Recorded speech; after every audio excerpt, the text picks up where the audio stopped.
ক্ষতি হ'ল কিন্তু আজি নলবাৰীৰ বাতাবৰণ দেখি মোৰ অনুমান হৈছে যে আমি বেছিভাগ মানুহে আচলতে ৰমণী বৰ্মনৰ মৃত্যু অন্তৰৰ পৰা আচলতে নলবাৰীৰ ক্ষতি বা জাতিৰ ক্ষতি বুলি অনুভৱ কৰিছনে নাই সেই সম্পৰ্কে কিন্তু সন্দেহ হৈছে।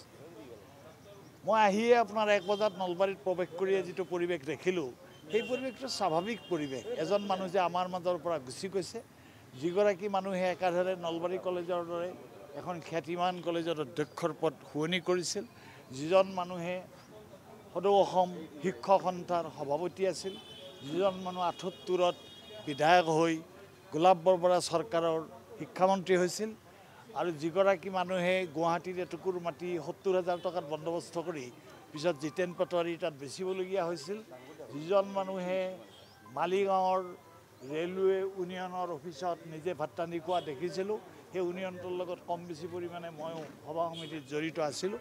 ৰাখাল দাসগুপ্ত যেতিয়া আপোনাৰ বিষয়ববীয়া থাকে, এতিয়া সেই নলবাৰীৰে নহয় সমগ্ৰ অসমতে একজন আদৰ্শ ব্যক্তি। তেওঁৰ ৰাজনীতিৰ আদৰ্শ কি আছিল সেইটো সুকীয়া কথা। ৰাজনীতি ধৰ্ম ইত্যাদিবোৰ আপোনাৰ নিজৰ নিজৰ সম্পদ, গতিকে তেওঁৰ ৰাজনৈতিক মতাদৰ্শৰ ফালৰ পৰা কি আছিল বেলেগ কথা। কিন্তু নলবাৰীত এটা সময়ত থিয়েটাৰ কৰিছিল, বাটত দেখিলে মানুহক মাতিছিল, মানুহৰ লগত কথা পাতিছিল, মানুহৰ দুখত গভীৰ বেদনা অনুভৱ কৰিছিল। একোজন মানুহৰ নিজৰ কৰিবলগীয়া সীমাবদ্ধতাৰ মাজতো ৰমণী বৰ্মনে সমাজখনৰ বাবে নলবাৰীৰ কাৰণে আৰু সাম্প্ৰতিক সময়ৰ সামাজিক জীৱনৰ কাৰণে যি কৰিলে, যি আপোনাৰ অৱদান আগবঢ়াই থৈ গ'ল, সেই অৱদানে আপোনাৰ তেওঁক কিছুদিনলৈ হ'লেও, এনেইতো আজিকালি ল'ৰা ছোৱালীও আপোনাৰ বাপেকক বেছিদিন জীয়াই নাৰাখে। আগত বছৰেকত শ্ৰাদ্ধ হৈছিল, আজিকালি ৩-৪ বছৰৰ পিছত শ্ৰাদ্ধ কৰাও বাদ দিয়ে।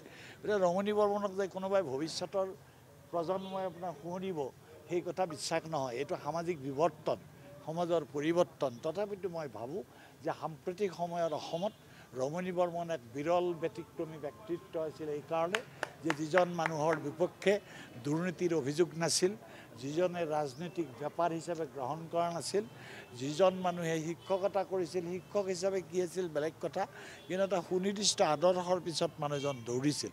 মই ভাবোঁ ৰমণী বৰ্মনৰ অনুপস্থিতি নলবৰীয়াই, নলবাৰীৰ সমাজে দীৰ্ঘদিন অনুভৱ কৰিব আৰু নলবাৰীৰ প্ৰতি পৰোক্ষ আৰু প্ৰত্যক্ষভাৱে নাটকেই হওক, সমাজ জীৱনেই হওক, ৰাজনীতিয়েই হওক, থিয়েটাৰেই হওক বা মাত কথাৰেই হওক বা শুভাকাংক্ষী বা যিকোনো সাধাৰণ মানুহৰ প্ৰতি একাত্মতাৰে তেওঁ জাতিৰেই কিবা হওক বুলি নলবাৰীৰ সমাজখনৰ জৰিয়তে যি এটা আদৰ্শ দাঙি ধৰিছিল, সি আচলতে আগন্তুক দিনৰ নলবাৰীয়ে যিসকলে ইচ্ছা কৰে তেখেতসকলেও স্মৰণ কৰিব আৰু অনিচ্ছা সত্ত্বেও কোনোবাই তেওঁৰ উপস্থিতিটো অনুভৱ কৰিবলৈ বাধ্য হ'ব। আজি তেওঁৰ মৃত্যু আচলতে অসমৰ এটা ধাৰাৰ, পুৰণি যিটো ৰাজনৈতিক সামাজিক ধাৰা আছিল, ৰাজনীতিটো গৌণ, তেওঁ কিছুদিন মন্ত্ৰী হৈছিল যদিও তেওঁ আপোনাৰ কলেজৰ অধ্যাপকেই নহয়, তেওঁ কলেজ শিক্ষক সন্থাৰ সভাপতি আছিল, তেওঁ ৰেলৱে ইউনিয়নত ব্যস্ত আছিল। জীৱনত সদায় কিবা এটা কৰাৰ বাসনাৰে তেওঁ মানুহৰ পক্ষত থাকি কিবা কৰাৰ চেষ্টা কৰিছিল। তেনে এজন মানুহৰ মৃত্যু নলবাৰীৰ কাৰণে ক্ষতি, অসমৰ সমাজ জীৱনৰ কাৰণে ক্ষতি, আৰু মই সেইকাৰণে আজিৰ এই দুখৰ দিনটোত তেখেতৰ প্ৰতি শ্ৰদ্ধা নিবেদনৰ ব্যক্তিগতভাৱে আৰু এজন ময়ো নিজে নলবৰীয়া হিচাপে, নলবাৰীৰ আশে পাশে মোৰ ঘৰ বৰভাগত, আৰু নলবাৰীৰ সমাজ জীৱনৰ লগত এটা সময়ত ময়ো পঞ্চায়ত খেলিছিলোঁ, গতিকে সামাজিক জীৱনৰ লগত মোৰো এটা সম্পৰ্ক আছিল।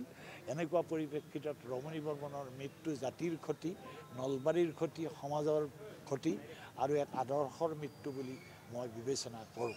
আজি ইয়াত মই যি স্থলীত আছোঁ, ইয়াত নলবাৰীৰ যুৱ সমাজে, ছাত্ৰ সন্থাই, জাতীয়বাদী